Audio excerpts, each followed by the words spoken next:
Halo semuanya, perkenalkan nama saya Vincentius Juan Setiadi dengan NIM 196255154 dari kelompok 5 Targu Tulip.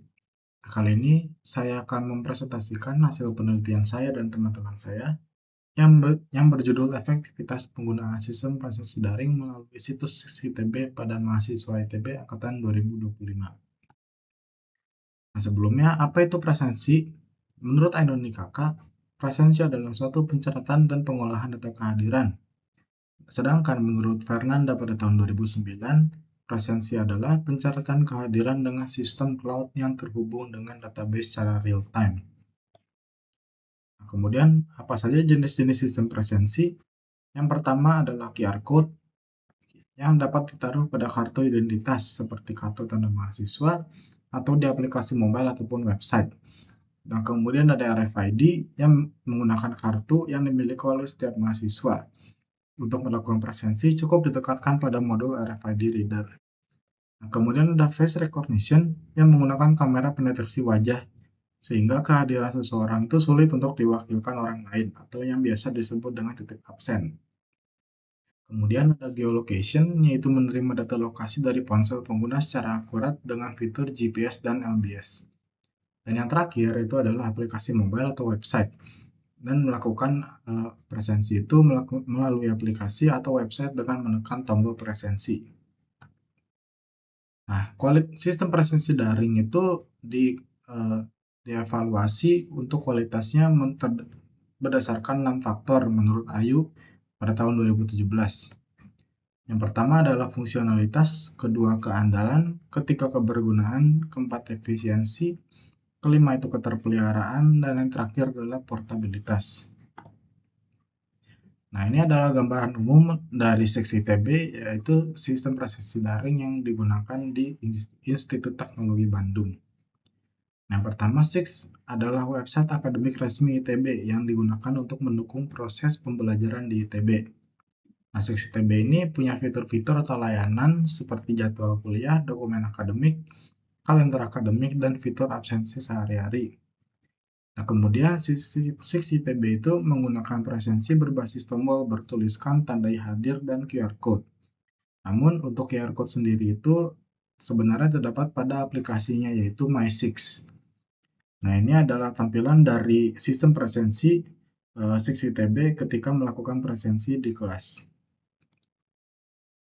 Nah, di penelitian sebelumnya itu ada Ainun DKK yang melakukan atau membuat sistem presensi daring menggunakan face recognition dengan metode Eigenface, namun terdapat kekurangan dalam proses perancangan. Kemudian ada juga Haryansyah dan kawan-kawan yang berbasis Internet of Things dengan menggunakan RFID dan memiliki fitur tambahan seperti notifikasi dan rekapitulasi presensi.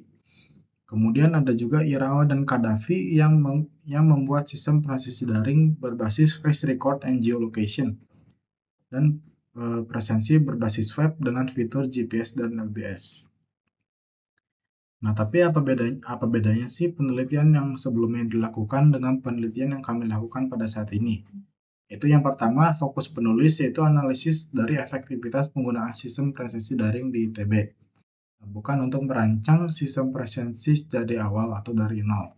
Kemudian itu kebaruan penelitian yaitu sistem presensi daring pada situs SIX ITB. Dan cakupan penelitiannya itu adalah mahasiswa ITB di angkatan 2025.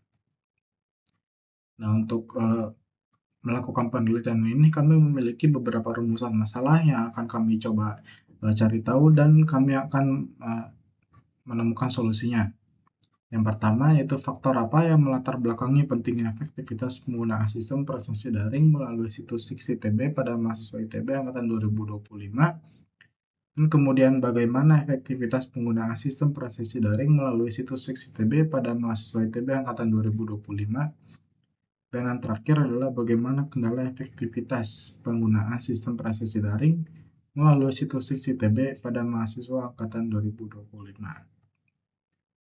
Nah, untuk metode dan teknik pengumpulan datanya, untuk yang pertama adalah metode yaitu deskriptif analitis dengan pendekatan empiris dan rasional.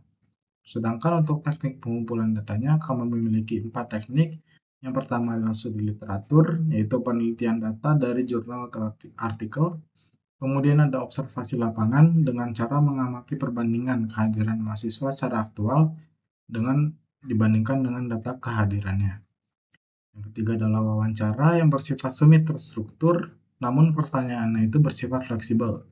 Dan yang terakhir adalah penyebaran angket melalui media Google Form untuk mengumpulkan informasi terkait pengalaman mereka. Nah, sekarang kita akan masuk pada pembahasan mengenai hasil analisis data. Yang pertama adalah penggunaan sistem presensi daring 6ITB. Berdasarkan survei dapat terlihat bahwa mahasiswa ITB itu sering menggunakan sistem presensi daring 6ITB dengan rata-rata skor Likert sebesar 4,089. Nah, menurut hasil wawancara juga ada alternatif lain ketika tidak menggunakan 6ITB itu menggunakan presensi manual dengan memanggil nama atau font berbasis kertas. Tapi mayoritas narasumber atau mahasiswa ITB itu lebih suka sistem presensi manual karena memberikan tingkat akurasi dan kejujuran yang lebih tinggi. Nah, ini adalah dampak penggunaan sistem presensi daring 6ITB dan berdasarkan hasil survei didapatkan bahwa mahasiswa ITB itu merasa sistem 6ITB itu cukup meningkatkan kedisiplinan kehadiran di kelas dengan skor rata-rata 3,321. Tapi ada beberapa efek positif dan negatifnya. Untuk efek negatifnya yaitu kemudahan dalam melakukan presensi itu justru membuat mahasiswa bisa meninggalkan kelas dengan tetap melakukan presensi dan tidak adanya pengawasan secara penuh dari dosen. Tapi ada efek positifnya juga yaitu efisiensi waktu perkuliahan untuk presensi tanpa hambatan. Kemudian mengurangi kerumitan administrasi dan mempermudah rekapitulasi kehadiran untuk kemudahan yang dirasakan oleh dosen. Kemudian ini juga ada beberapa dampak penggunaan sistem presensi yang berdasarkan dari 6 faktor yang telah disebutkan sebelumnya. Yang pertama adalah fungsionalitas sistem dengan skor 3,643, kemudian keandalan sistem dengan skor 4, kemudian kebergunaan sistem dengan skor 4,232, kemudian efisiensi sistem dengan skor 4,268, kemudian keterpeliharaan sistem dengan skor 4,089, yang terakhir portabilitas sistem dengan skor 4,232. Nah, maka dari itu dapat disimpulkan dari keenam aspek ini bahwa sistem presensi daring sudah memenuhi kriteria yang baik. Sehingga sistem presensi daring 6ITB ini memiliki keunggulan sistem yang cepat serta mudah dipahami dan digunakan. Kemudian ini juga ada dampak penggunaan berdasarkan aspek kepuasan terhadap efektivitas dan efisiensi sistem. Berdasarkan survei atau berdasarkan hasil survei dapat dilihat bahwa sistem presensi 6ITB ini sudah dianggap efektif dan efisien karena proses penggunaannya cepat, praktis, dan mudah diakses oleh mahasiswa dengan skor 3,964. Ini juga ada efek positifnya, yaitu sistem ini dianggap efektif karena proses penggunaan cepat, praktis, dan mudah diakses mahasiswa, meskipun perkuliahan sedang berjalan sehingga tidak mengganggu proses perkuliahan itu sendiri. Namun ada kekurangannya, yaitu ketidaktepatan jadwal presensi, kemudahan melakukan kecurangan, dan ketidakadaan sistem pengingat atau notifikasi, sehingga kadang mahasiswa itu suka lupa untuk melakukan presensi di tengah perkuliahan. Ini juga ada beberapa kendala yang dirasakan oleh mahasiswa berdasarkan sistem presensi daring 6ITB. Dari hasil survei didapatkan bahwa mayoritas responden ini jarang mengalami kendala saat presensi dengan skor sebesar 3,875. Tapi ada beberapa yang mengalami kendala.